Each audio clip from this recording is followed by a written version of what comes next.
حضرات مشائخ یا صحابہ یا محدثین اتباع سنت کا اہتمام کیا کرتے تھے، نظر برقدم رسول اللہ صلی اللہ علیہ وسلم کے نشانات قدم کی پیروی کرنا۔ اور اس میں حضرت عبداللہ بن عمر رضی اللہ تعالیٰ عنہ کا معاملہ بہت آگے ہے، بہت منفرد ہے۔ مینا کے میدان میں تھے، اونٹ پہ سوار ہو گئے، سفر شروع کرنا تھا، اونٹ کو کھڑا کر دیا، پھر ایک مرتبہ ایسے اونٹ کو گھمایا اور پھر روانہ کر دیا، ایک مرتبہ اونٹ کو چکر دیا پھر روانہ کر دیا۔ تو کسی نے پوچھا کہ حضرت آپ نے جانا ادھر تھا، اونٹ کا رخ بھی ادھر تھا، تو ایسی گھمانے کی کیا ضرورت تھی؟ تو حضرت عبداللہ بن عمر رضی اللہ عنہما نے فرمایا کہ جی ہاں، مجھے خود بھی نہیں معلوم کہ میں نے ایسا کیوں کیا، البتہ میں نے اپنے محبوب کو یوں کرتے ہوئے دیکھا ہے۔ میرے محبوب حجۃ الوداع کے موقع پہ مینا کے میدان میں تھے، جب اونٹنی پہ سوار ہو گئے، اونٹنی کو ایک مرتبہ ایسا چکر دیا، پھر آگے چلے۔ اب میں نے اپنے محبوب کی ادا کو زندہ کرنا ہے۔ سفر پہ جا رہے تھے، اونٹ پہ سوار تھے، اچانک سر نیچے جھکا لیا، کچھ دیر تک سر نیچے جھکائے رکھے، پھر اس کے بعد سر نیچے جھکائے رکھا، پھر سر اوپر اٹھا لیا۔ کسی نے کہا حضرت نہ کوئی دیوار، نہ کوئی حائل، نہ کوئی درخت، نہ کوئی شاخ، سر نیچے جھکانے کی کیا ضرورت تھی؟ حضرت عبداللہ بن عمر رضی اللہ تعالی عنہما نے فرمایا کہ جی ہاں، اس وقت تو کچھ بھی موجود نہیں تھا، لیکن ایک وقت تھا کہ میں اپنے محبوب صلی اللہ علیہ وسلم کے ساتھ یہاں پہ سفر کر رہا تھا۔ یہاں راستے کے قریب ایک درخت تھا، درخت کی شاخیں راستے کی طرف جھکی ہوئی تھیں، میرے محبوب نے ان شاخوں سے بچنے کے لیے اپنا سر جھکا لیا تھا۔ آج اگرچہ وہ درخت موجود نہیں ہے، لیکن اپنے محبوب کی ادا کو تو میں نے زندہ کرنا ہے۔ صحیح بخاری شریف میں حضرت عبداللہ بن عمر کی ایک لمبی حدیث مذکور ہے۔ حضرت موسیٰ بن عقبہ رحمہ اللہ فرماتے ہیں کہ میں نے حضرت سالم بن عبداللہ کو دیکھا۔ سالم بن عبداللہ یا عبداللہ بن عمر کے صاحبزادے تھے۔ کانا یتحر الاماکن فیصلی فیہا، جب مدینہ منورہ سے مکہ مکرمہ کی طرف جایا کرتے تھے تو خاص خاص مکانات کو تلاش کرتے تھے، تلاش کر کر کے ان مقامات پہ نمازیں پڑھا کرتے تھے۔ وَكَانَ يُحَدِّثُ أَنَّ أَبَاهُ عبداللہ ابن عمر پھر بتایا کرتے تھے کہ میرے والد عبداللہ بن عمر کانا یصلی فیہا، ان مقامات پہ وہ نمازیں پڑھا کرتے تھے۔ اور عبداللہ بن عمر فرمایا کرتے تھے کہ حضور صلی اللہ علیہ وسلم نے ان مقامات پہ نمازیں پڑھی ہیں۔ مدینہ منورہ سے لے کے مکہ مکرمہ تک پورے سفر میں اس بات کا اہتمام کیا ہے کہ جہاں حضور صلی اللہ علیہ وسلم نے پڑاؤ ڈالا، عبداللہ بن عمر نے پڑاؤ ڈالا، جہاں رسول اللہ صلی اللہ علیہ وسلم نے نماز پڑھی انہوں نے نماز پڑھی۔ آپ حیران ہو جائیں گے، جہاں آپ صلی اللہ علیہ وسلم قضاء حاجت کے لیے بیٹھے ہوئے تھے، اگرچہ آپ کو ضرورت نہیں ہوتی تھی عبداللہ بن عمر کو، لیکن پھر بھی اس مقام پہ تھوڑی دیر کے لیے بیٹھ جاتے تھے تاکہ رسول اللہ کی اتباع ہو جائے، کامل اتباع۔ ہمارے حضرت جی نے لکھا ہے معارف السلوک میں کہ علامہ ابن عربی رحمۃ اللہ علیہ نے سفر کرنا تھا مدینہ منورہ سے مکہ مکرمہ کا، سفر کر لیا، پھر بعد میں فرمایا کہ میں نے اللہ تعالیٰ سے دعا مانگی کہ اللہ مجھ پہ منکشف کر دے کہ میرے محبوب صلی اللہ علیہ وسلم نے کہاں کہاں سے سفر کیا تھا، کہاں کہاں پڑاؤ ڈالا تھا، کہاں کہاں نماز پڑھی تھی۔ فرماتے ہیں کہ پھر اللہ تعالیٰ نے مجھ پہ منکشف کر دیا، میں دیکھ رہا تھا جہاں حضور صلی اللہ علیہ وسلم کے قدم مبارک لگے تھے مدینہ سے مکہ تک، جہاں جہاں قدم لگے تھے وہاں وہاں سے نور پھوٹ رہا تھا۔ اور جہاں میں نے دیکھا کہ پوری وادی منور ہو چکی ہے تو میں سمجھ جاتا تھا کہ یہاں میرے محبوب نے قیام فرمایا ہے، یہاں پڑاؤ ڈالا ہے، تو لہٰذا میں نے وہاں پہ قدم رکھا جہاں پہ میرے محبوب نے قدم رکھے، میں نے وہاں پڑاؤ ڈالا جہاں میرے محبوب نے پڑاؤ ڈالا۔ ہمارے حضرت جی دامت برکاتہم العالیہ، آپ حضرات کو پتہ ہے کہ اس معاملے میں کس قدر ممتاز ہیں اور کس قدر وہ آگے ہیں باقی لوگوں سے، کہ فرماتے ہیں کہ حضرت جی نے خود فرمایا کہ حضور صلی اللہ علیہ وسلم نے ایک موقع پر فرمایا تھا کہ مسجد نبوی کا ایک دروازہ ایسا ہے کہ میرا جی چاہتا ہے کہ اس کو ہم خواتین کے لیے خاص کر دیں، اس میں مردوں کا آنا جانا نہ ہو تاکہ خواتین کا مردوں سے اختلاط نہ ہو۔ پھر حضرت عبداللہ بن عمر نے جب یہ سنا، اگرچہ حضور نے اس دروازے کو خاص نہیں فرمایا تھا، لیکن عبداللہ بن عمر نے حضور کی اس چاہت کی رعایت کرتے ہوئے اس بات کا اہتمام کیا کہ پوری زندگی نہ کبھی اس دروازے سے داخل ہوئے نہ کبھی اس دروازے سے باہر نکلے۔ ہمارے حضرت جی نے فرمایا کہ جب مجھے یہ حدیث معلوم ہو چکی ہے، اس وقت سے لے کے آج تک بارہا جانا ہوتا ہے۔ وہ باب النساء ہے، مسجد نبوی کا دروازہ باب النساء ہے، نہ کبھی میں باب النساء سے داخل ہوا ہوں نہ کبھی میں باب النساء سے باہر نکلا، کیونکہ حضور نے فرمایا ہے کہ میرا جی چاہتا ہے کہ اس دروازے کو ہم خواتین کے لیے خاص کر دیں۔ افریقہ میں زمبیا میں تھے، میں خود حضرت جی کے ساتھ تھا، تو عید الفطر کا دن تھا۔ حضرت جی نے مجھے کچھ لکھائی دے دی کہ یہ آپ لکھائی کر لیں، کچھ کام تھا۔ تو میرے پاس جو قلم تھا اس میں نیلی روشنائی تھی، اور مجھے پتہ ہے کہ حضرت جی نیلی روشنائی کو پسند نہیں کرتے، کالی روشنائی کو پسند کرتے ہیں۔ تو میں نے حضرت جی سے عرض کیا کہ حضرت یہ آپ کا قلم ہے، میں اٹھا لوں، میں لکھ لوں؟ تو حضرت جی نے میری طرف دیکھا تو فرمایا کہ مولانا آپ کے پاس قلم نہیں ہے، کیونکہ حضرت جی ناپسند کرتے ہیں کہ بندے کے پاس قلم کیوں نہیں ہے، قلم تو بندے کے پاس ہونا چاہیے، ضرورت پڑتی ہے، آپ کے پاس قلم نہیں ہے۔ میں نے کہا حضرت قلم تو میرے پاس ہے، لیکن اس میں نیلی روشنائی ہے اور آپ نیلی لکھائی کو پسند نہیں کرتے۔ فرمایا کہ مولانا آپ کو پتہ نہیں ہے کہ کون سی روشنائی اقرب الی سنت ہے، کون سی روشنائی، کون سی سیاہی اقرب الی سنت ہے؟ اب میں حیران ہو گیا کہ ہم نے اتنا عرصہ مدرسے میں پڑھا، ہم نے تو کہیں نہیں پڑھا ہوا کہ سیاہی کون سی استعمال کرنی ہے، روشنائی کون سی استعمال کرنی ہے۔ میں نے لا علمی کا اظہار کیا۔ حضرت نے فرمایا کہ مولانا فارغ التحصیل عالم ہو کہ بھی آپ کو پتہ نہیں ہے، یہ الفاظ تھے، فارغ التحصیل عالم ہو کہ بھی آپ کو پتہ نہیں ہے۔ میں نے پھر عرض کیا حضرت مجھے نہیں معلوم، تو فرمایا کہ آپ کو نہیں معلوم کہ حضور صلی اللہ علیہ وسلم نے قیصر اور کسریٰ کے نام جو خطوط لکھوائے تھے وہ نیلی روشنائی کے تھے یا کالی روشنائی کے تھے؟ تب میری آنکھیں کھل گئی کہ جی ہاں وہ کالی روشنائی کے تھے، اور ہمارے حضرت جی دامت برکاتہم العالیہ اس معاملے میں کس قدر محتاط اور حساس ہیں۔ اور آج تک سارے متعلقین کو پتہ ہے کہ حضرت جی نیلی روشنائی کو بالکل پسند نہیں کرتے۔ آپ حضرات کئی مرتبہ خط لکھتے ہیں تو خط لکھنے میں بلکہ ویسے ہی آپ اہتمام کریں، کالی روشنائی کا استعمال کریں، کالی لکھائی والا پین استعمال کریں، اور حضرت جی کو خط لکھتے وقت خاص طور پہ اس چیز کا اہتمام کرنا چاہیے تاکہ حضرت جی کی طبیعت پہ بوجھ نہ بنے اور بندے کو پورا پورا فیض ملے۔ بہرحال حضرت مولانا حضرت خواجہ فضل علی قریشی رحمۃ اللہ علیہ اپنے سالکین کو خاص طور پہ اتباع سنت کی تلقین کیا کرتے تھے، اور ان کے سالکین مشہور تھے۔ یہاں پگڑی میں مسواک وہ رکھتے تھے اور مشہور ہوتا تھا، یا پھر کان میں لٹکایا کرتے تھے مسواک، اور ان سالکین کو دیکھ کر لوگ دور سے پہچان لیتے تھے۔ لوگ کہتے تھے کہ یہ پیر فضل شاہ کا مرید ہے، پیر فضل شاہ کا مرید ہے۔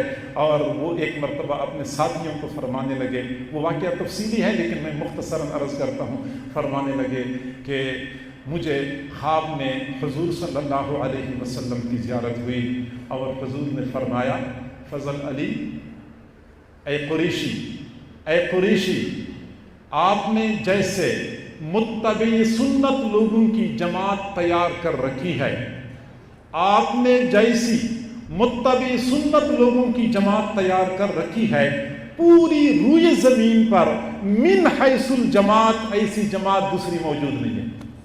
ایسا اتباع سنت۔ حضرت مولانا رشید احمد گنگوئی رحمۃ اللہ علیہ 80 سال عمر تھی، بینائی مکمل ختم ہو چکی تھی، لیکن اس کے باوجود رات کو سونے سے پہلے 3 سلائیاں دائیں آنکھ میں سرمے کی ڈالا کرتے تھے، اور سرمے کی 3 سلائیاں بائیں آنکھ میں ڈالا کرتے تھے۔ کسی نے کہا کہ استاد جی سرما تو آنکھوں میں اس لیے ڈالا جاتا ہے تاکہ بینائی محفوظ رہے، جبکہ آپ کی بینائی مکمل ختم ہو چکی ہے تو سرما لگانے کا کیا فائدہ؟ حضرت گنگوئی رحمۃ اللہ علیہ نے فرمایا کہ مجھے بینائی سے کچھ بھی لینا دینا نہیں ہے، میں نے اپنے محبوب کی اداؤں کو زندہ کرنا ہے۔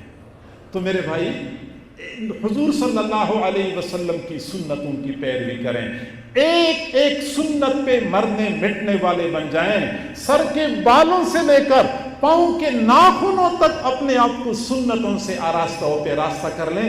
یہ ہے نظر بر قدم